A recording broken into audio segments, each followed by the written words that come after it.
بسم اللہ الرحمن الرحیم۔ السلام علیکم۔ جانیں گے ماہ محرم کی تاریخ اور واقعہ کربلا کی حقیقت۔ ہمارا اسلامی کیلنڈر ماہ محرم سے شروع ہوتا ہے۔ اس کیلنڈر کی وضع و ترتیب امیر المومنین عمر بن خطاب رضی اللہ تعالیٰ عنہ کے روشن کارناموں میں سے ایک بڑا روشن اور عظیم کارنامہ ہے۔ امیر المومنین نے اسلامی تقویم کی بنیاد ایک بڑے تاریخی واقعے پر فرمائی ہے۔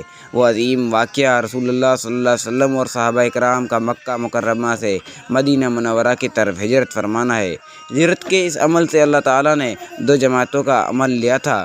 ایک اہل مکہ جنہیں اسلام کی خاطر ترک وطن اور ترک اہل مال جیسی بڑی مشکلات میں مبتلا کیا اور اس میں وہ پوری طرح کامیاب رہے۔ دوسرے نمبر پر اہل مدینہ جن پر مہاجرین کی نصرت کی ذمہ داری ڈالی اور وہ بھی اس آزمائش میں پورے اترے۔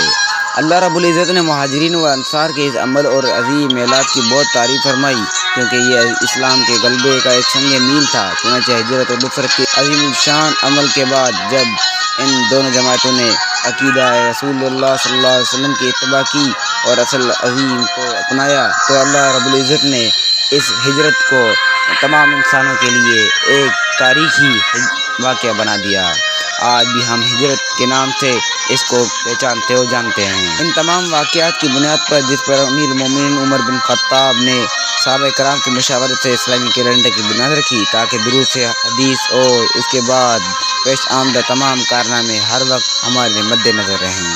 اور اس میں نصارہ کی مخالفت ہے، کیونکہ نصارہ نے اپنے کیلنڈر کی بنیاد عیسیٰ علیہ السلام کی پیدائش پر رکھی ہے۔ اگر ہمارا کیلنڈر ہمارے پیغمبر حضرت محمد صلی اللہ علیہ وسلم کی پیدائش پر قائم ہوتا تو اس میں نصارہ کے عمل کی مشاہدت کا پہلو ہوتا، جبکہ رسول اللہ صلی اللہ علیہ وسلم کا ارشاد گرامی ہے کہ یعنی ہر کام میں یہودی اور نصارہ کی مخالفت کرو۔ ہجرت کا واقعہ گو ربیع الاول کے مہینے میں پیش آیا، مگر خلیفہ رسول نے صحابہ کی مشاورت سے سال کا آغاز محرم کے مہینے میں کیا۔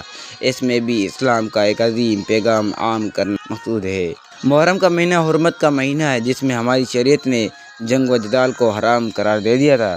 اسی وجہ سے محرم کو اول نمبر پر رکھا گیا ہے۔ ایک حدیث ہے صحیح بخاری کی، جس میں رسول اللہ صلی اللہ علیہ وسلم نے ارشاد فرمایا، آسمان اور زمینوں کی تخلیق ہی سے زمانہ ایک ہی حیت سے گھوم رہا ہے، یعنی سال کے 12 مہینے ہیں، جن میں سے 4 حرمت والے ہیں اور اس میں سے پہلا مہینہ محرم الحرام کا اسلامی مہینہ ہے۔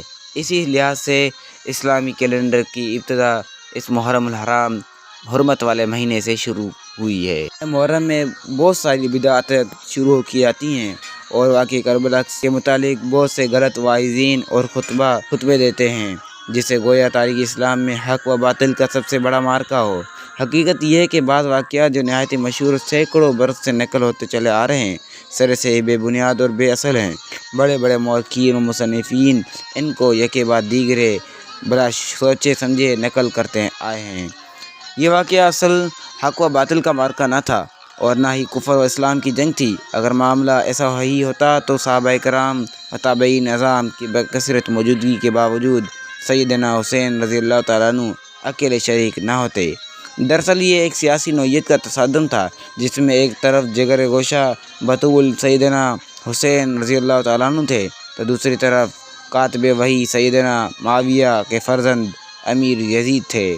اور یہ بھی ایک ٹھوس حقیقت ہے کہ سیدنا حسین کو امیر یزید کے خلاف کوئی شکایت نہ تھی، بلکہ آپ اس کے اقدام کا پس منظر کوفیوں کے وہ خطوط تھے جن کی تعداد 12,000 تک بیان کی جاتی ہے، جن کو لکھا تھا کہ آپ تشریف لائیں، پھل پک چکے ہیں، باغ سرسبز و شاداب ہیں، ہم تمام آپ کو اپنا امیر تسلیم کرتے ہیں، آپ پہنچیے اور یزید کے خلاف جہاد کیجیے۔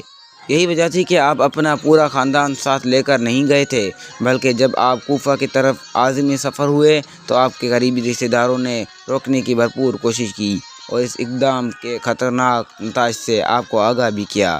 روکنے والوں میں سیدنا عبداللہ بن عمر، سیدنا عبداللہ بن عباس، سیدنا جابر بن عبداللہ اور سیدنا ابو الواقد لیثی، سیدنا ابو دردہ رضی اللہ تعالیٰ عنہم اور آپ کے بھائی محمد ابن حنیفہ رحمۃ اللہ علیہ نمایاں تھے۔ ان کے باوجود نہ آپ نے اپنا ارادہ ملتوی کیا اور نہ ہی اپنے موقف کے مقابلے میں کوئی دلیل پیش کی جو اس بات کا مظہر ہے کہ آپ نے محض اہل کوفہ کے خطوط کی بنا پر یہ سفر شروع کیا۔